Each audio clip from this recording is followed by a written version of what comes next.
Mata ngelihat ada baju putih, dibalikin semua dihancurin, dipecahin gitu, pokoknya hancur deh pokoknya semuanya. Yang sekarang ya serba salah lah, mau bikin bekal aja buat anak salah. Cara masak aja salah. I love you.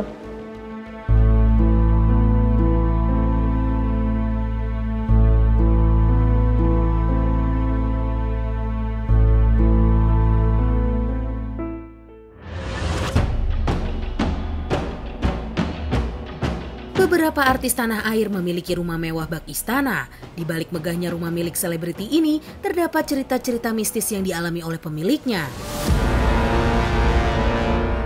Salah satunya Anang dan Ashanty. Siapa yang menyangka kalau rumah megah milik Anang dan Ashanty ternyata menyimpan banyak misteri. Istana yang ditaksir senilai 50 miliar itu disebut oleh paranormal Mbak Yu punya aura yang sangat gelap.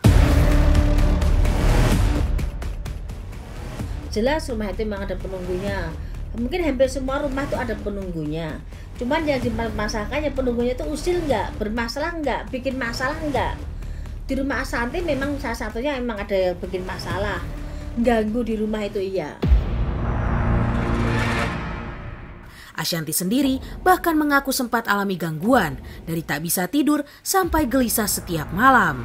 Tak hanya itu, putri sulung dan menantu dari Anang Hermansyah, yaitu Aurel dan Atta, juga baru-baru ini mengalami hal mistis pada rumah barunya yang ditaksir senilai 25 miliar. Bagaimana tidak, pasalnya baru-baru ini sang asisten rumah tangga mendadak kesurupan di tengah acara pengajian. Tak sampai di situ, menurut teman Atta Halilintar, sempat ada pegawai yang sampai sakit. Sudah berapa tahun terakhir, aku tuh kesini, bukan hanya aku, banyak orang merasakan di tempat ini tuh ada hawa-hawa gelap. Lalu ada Sultan Andara yaitu Raffi Nagita yang berkediaman di Green Andara Residence Depok. Rumah lama Raffi Nagita ini yang bernilai 5,5 miliar ternyata sering disebut angker lantaran sudah punya penghuni lain sebelum didatangi Raffi. Salah satu keangkeran yang menyelimuti rumah ini datang dari sebuah pohon asem yang konon tak boleh ditebang jika tak ingin diamuk makhluk halus.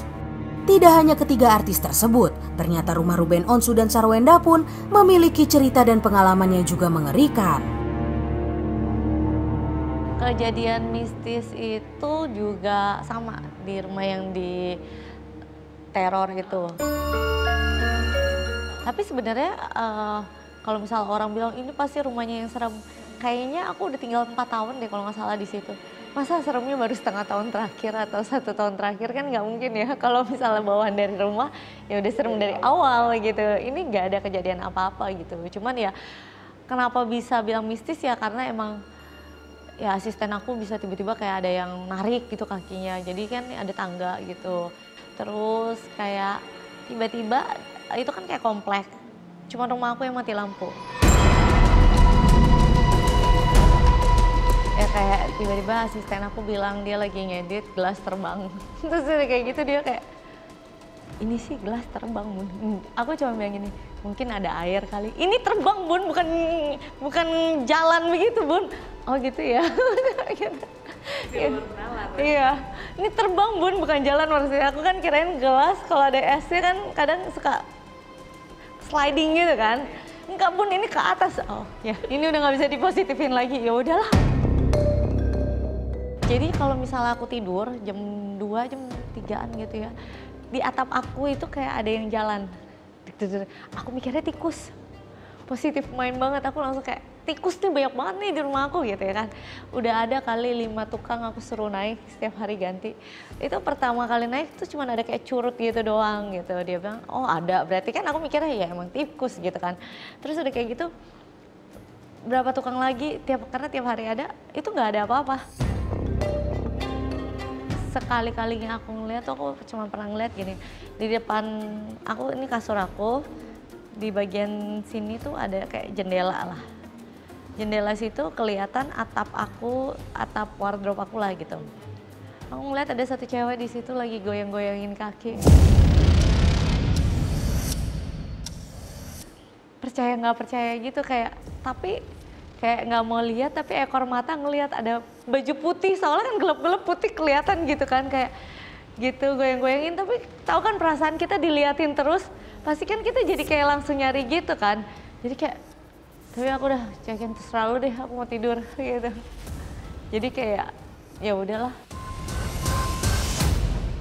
Ancaman, teror, hingga hal-hal mistis yang dialami Sarwenda dan keluarganya membuat kecurigaan adanya orang jahat yang melakukan guna-guna terhadap mereka. Bukan tak berdasar, tetapi Sarwenda sendiri pernah melihat secara langsung sang suami mengalami kejadian aneh. Emang percaya nggak percaya, aku lagi tidur, anak aku juga tidur, terus dia di toilet, terus tengah malam tuh dia teriak-teriak. Aku bingung gitu, kenapa sih teriaknya heboh banget gitu, ya. Terus pas aku ke situ, darah berceceran. Darah berceceran gitu di pahanya juga gitu.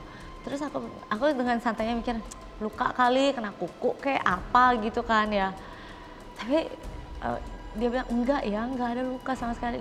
Pas aku lihat nggak ada, pas aku cari-cari nggak ada. Aku baru yang kayak dari setengah sadar, baru yang kayak oke, gitu. Dan ini darahnya darah segar. Sudah memutuskan pindah kesekian kali, namun teror masih menghantui keluarga Sarwenda dan Ruben. Bahkan entah kenapa beberapa kali dialami oleh sang anak.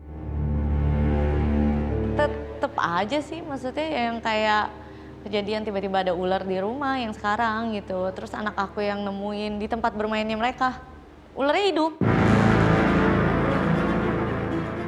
Walaupun Ruben sudah mengetahui siapa orang yang jahat itu, dirinya tidak mau ambil pusing. Kalau ayah sih tahu katanya ya nggak cuma satu orang gitu kan ya.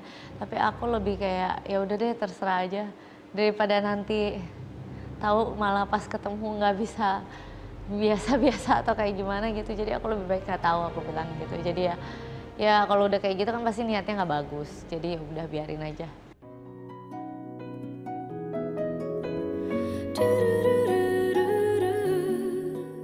Kini Sarwenda dan Ruben sudah menemukan rumah impiannya yang lagi dibangun. Rumah megah tersebut dikabarkan memiliki harga senilai 79 miliar. Seperti apa rumah impian Sarwenda dan kapan rencananya mereka akan menempati rumah tersebut? Dibilang rumah impian ya rumah sesuai dengan kebutuhan dan keinginan lah ya.